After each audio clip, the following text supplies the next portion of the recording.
Bonjour Nabil Pouadi. Bonjour Nathalie. Oh, vraiment, c'est une joie de vous avoir sur ma chaîne. En tout cas, moi aussi, c'est la joie, elle est partagée.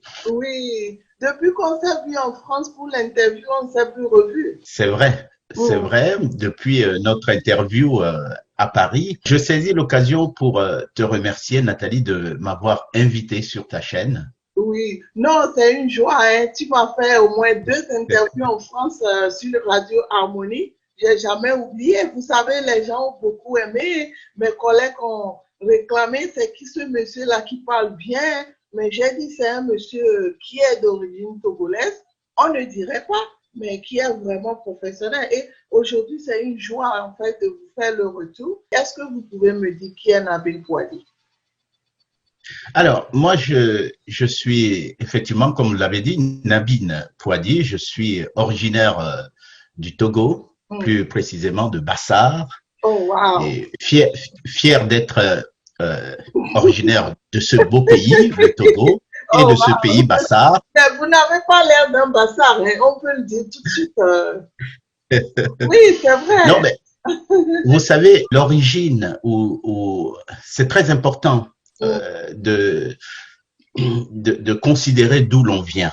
mm, Ça, c'est très important. C'est nos racines, ça. mm, Et il ne faut jamais l'oublier. mm, Et vous me donnez l'occasion dans cette interview de pouvoir interpeller mes frères et sœurs africains qui sont en Europe ou aux États-Unis, de ne jamais oublier les racines. mm, Vous voyez, quand je lis le Nouveau Testament, mm, l'évangile de Matthieu commence par la généalogie mhm, de Jésus. mhm, Ça montre que mhm, c'est très important. On mhm. n'est pas tombé comme ça du ciel, on Oui, vient de c'est quelque vrai. part. Oui, c'est Nos vrai. racines. Oui, Et c'est ça, vrai. c'est très important. Quand je vous vois, je suis fière de vous. Et puisque je sais que vous avez une radio privée en France, et justement, c'est pour ça que je veux savoir qui est Nabil Pouadi. Si vous pouvez un peu me parler de vous. Donc, écoute, je suis journaliste. Donc, j'ai eu la chance de me former aux États-Unis. Je suis passé par la Voix de l'Amérique à Washington. Depuis mon enfance, dans la brousse africaine, si tu veux, j'imitais les journalistes. Quand j'étais petit, j'avais 8 ans, je prends une branche, voilà, de quelque part, et puis j'imite les journalistes comme un micro. Et puis les autres se moquaient de moi. Depuis tout petit, je Ouais. savais même pas qu'un jour je serais journaliste radio. Et aujourd'hui, effectivement, je dirige une radio locale en France, plus précisément en Bretagne, pour ceux qui connaissent un peu la France, et une radio locale. Parce que moi, ce qui m'intéresse, c'est vraiment être proche des gens.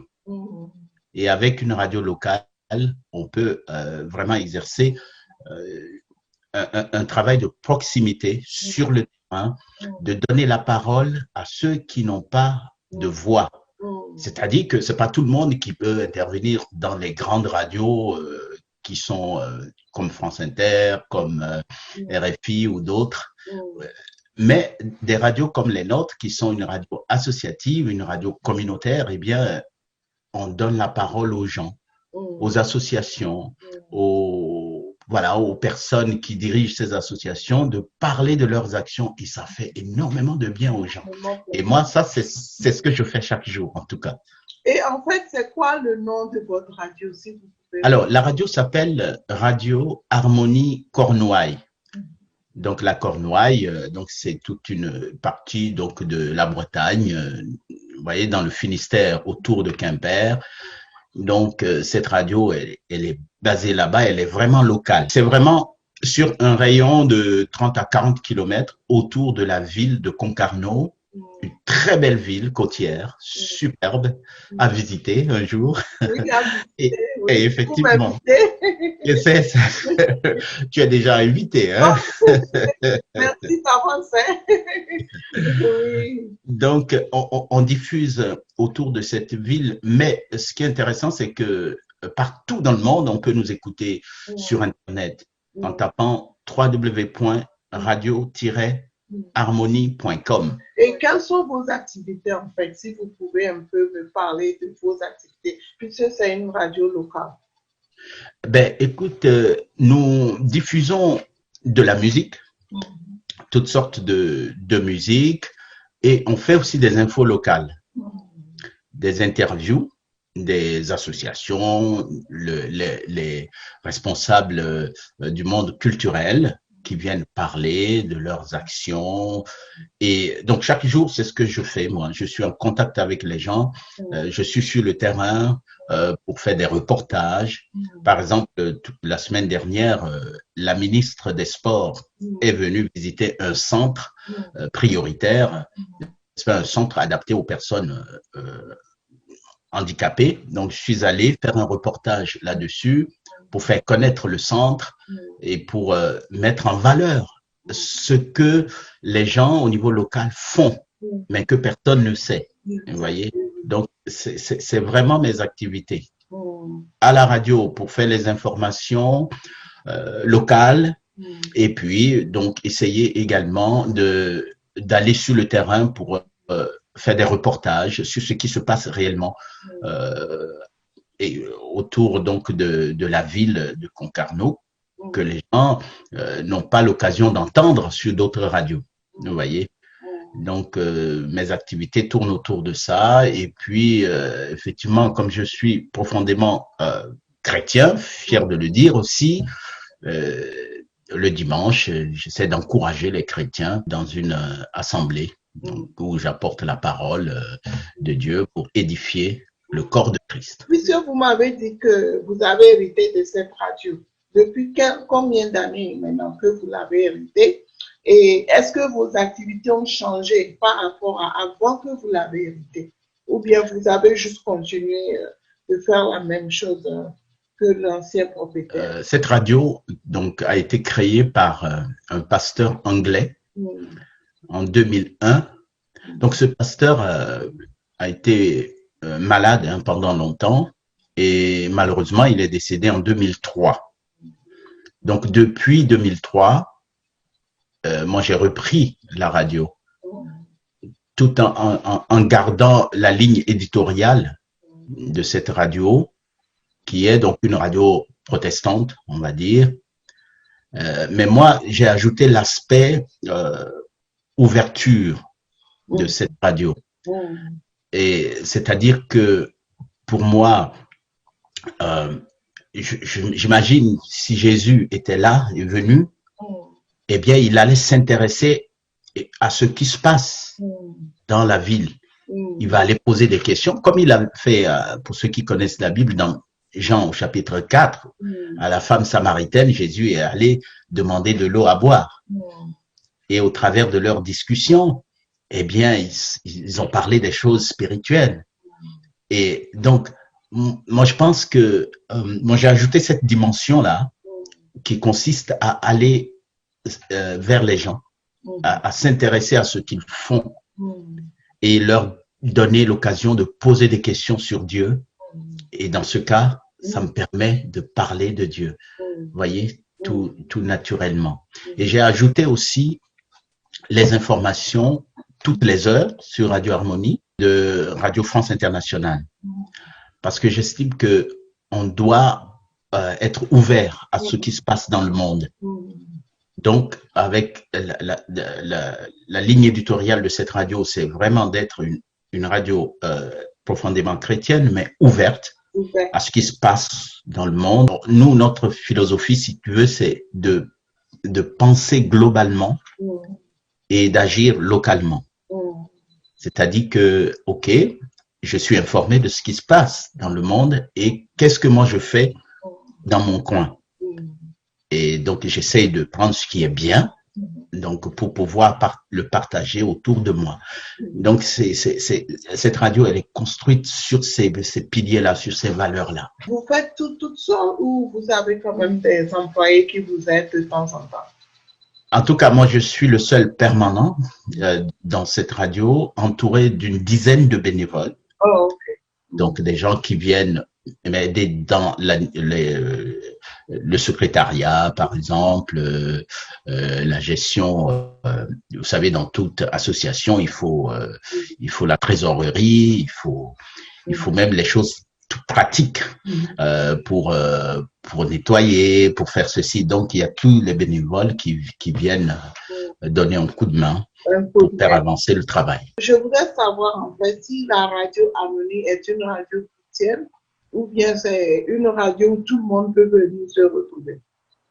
En fait, justement, bon, on parle des fois de radio, quand on dit radio chrétienne, pour moi, c'est un abus de langage. Parce que la radio ne peut pas être chrétienne. La radio, c'est un outil. C'est nous qui pouvons être des chrétiens. Vous voyez? Donc, dans ce sens, pour moi, c'est une radio, c'est un outil pour informer, pour éduquer, pour sensibiliser.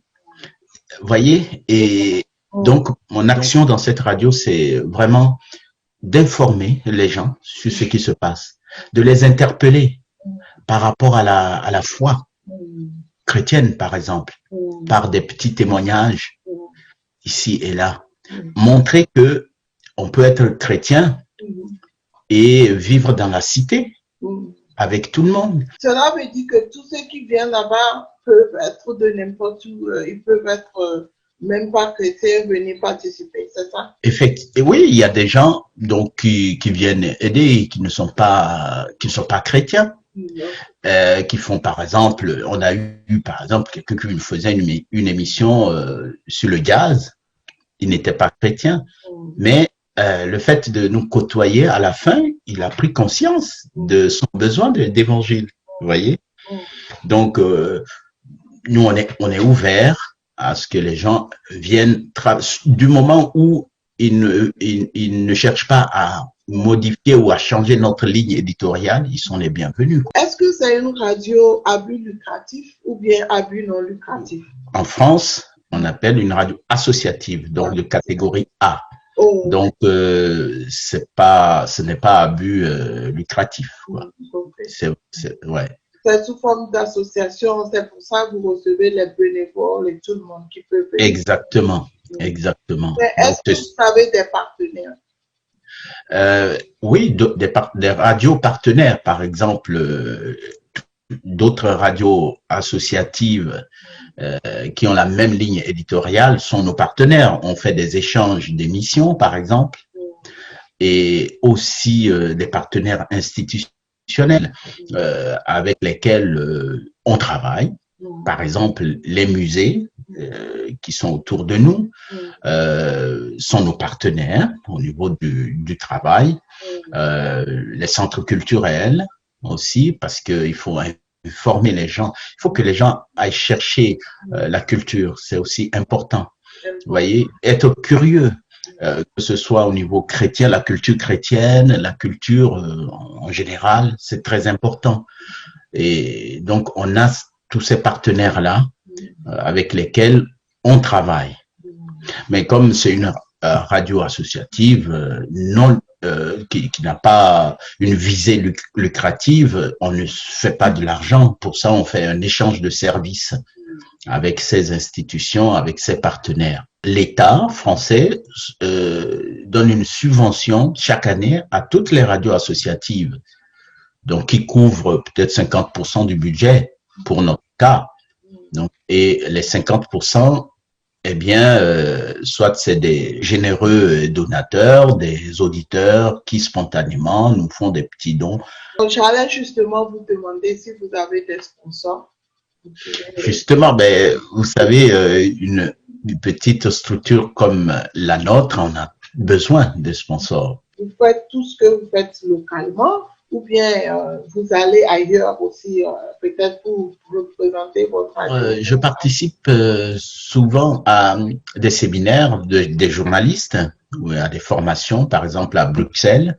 Je suis allé 2 fois à la Commission européenne pour la formation des journalistes, des moments très intéressants. On a souvent aussi des rencontres à Paris, la fédération chrétienne, la fédération française des radios chrétiennes, par exemple, et puis d'autres instances nationales, donc qui rassemblent les responsables de radio associative. Et nous, on est souvent présents un peu partout pour être informés de ce qui se passe aussi sur le plan national et international. C'est vraiment important. Ouais, c'est très important. Et dans ce sens, je voyage pour pouvoir être informé et ne pas rester enfermé dans mon coin. Ben oui. Est-ce que vous avez des projets pour l'avenir? Ben pour l'avenir, les projets, il y en a toujours. Notre projet, c'est vraiment de pouvoir déjà essayer de faire vivre cette radio jusqu'à ce que vraiment elle puisse se développer. Pourquoi pas avoir d'autres fréquences, vous voyez, et 2 ou 3 fréquences pour pouvoir diffuser dans d'autres villes. Et puis renforcer aussi notre présence sur Internet pour que les gens puissent partout dans le monde nous écouter. Donc, nous recherchons aussi des gens qui partagent notre vision et qui pourraient venir, pourquoi pas, travailler avec nous sur place. Si aux États-Unis, vous vous dites un jour, ben, Nathalie, oh, bon, je vais aller passer 1 an à Concarneau pour travailler à Radio Harmonie.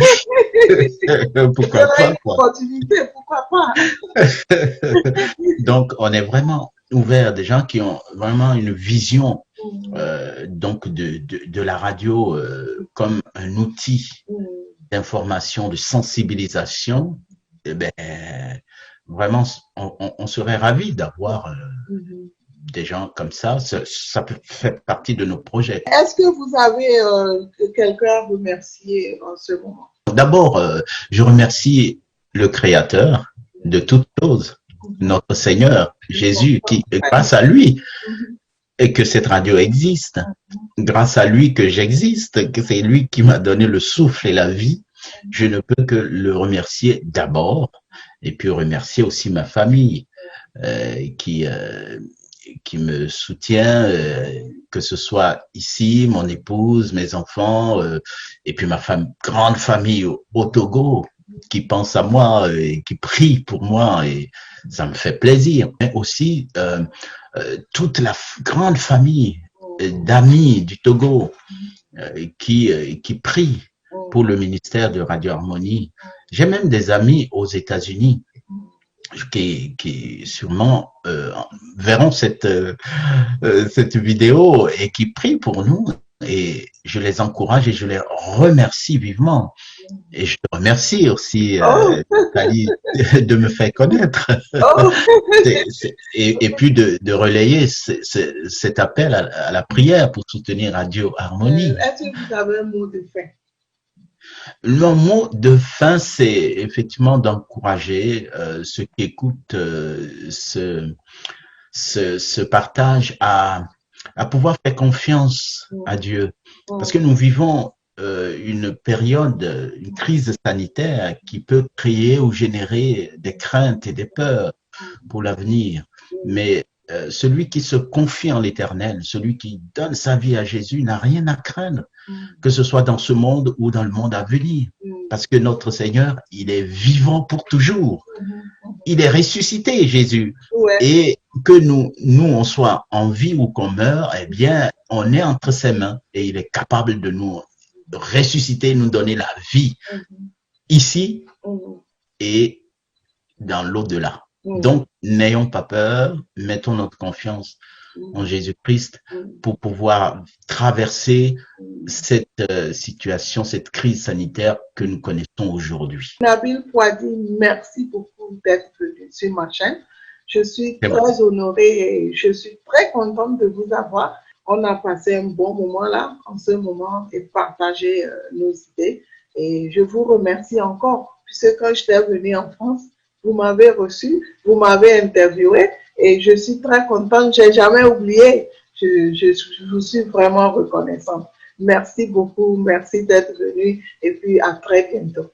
Merci. À bientôt. Merci beaucoup, Nathalie. Aujourd'hui, c'est moi qui suis à ta place, comme tu as été à Paris, à ma place. Je te remercie pour le travail que tu fais, ton dynamisme et puis sent que tu aimes le travail que tu fais. Bonne continuation à toi. Merci beaucoup. Merci. Merci.